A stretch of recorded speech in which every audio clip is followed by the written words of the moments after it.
Welcome to the Tech Egg. Don't get scrambled. Enjoy the video. You start by opening settings and navigating straight to accessibility. This gets you to the control you need. Once inside, tap Touch, then Assistive Touch so the menu appears. Make sure your iPhone runs iOS 18 and has at least 10% battery. Otherwise, install updates and charge first.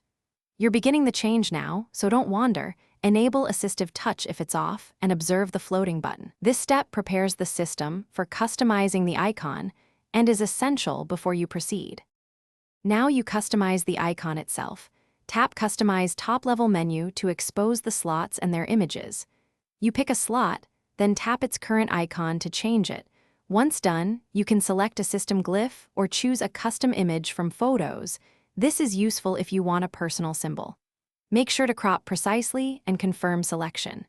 If iOS 18 requires permission to access photos, grant it now so the new graphic will save and display correctly on the Assistive Touch button. Finish by tapping Done and then test the floating Assistive Touch button to confirm the new icon appears.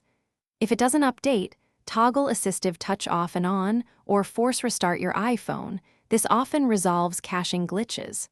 Once done, make sure the icon behaves with taps and gestures the way you expect.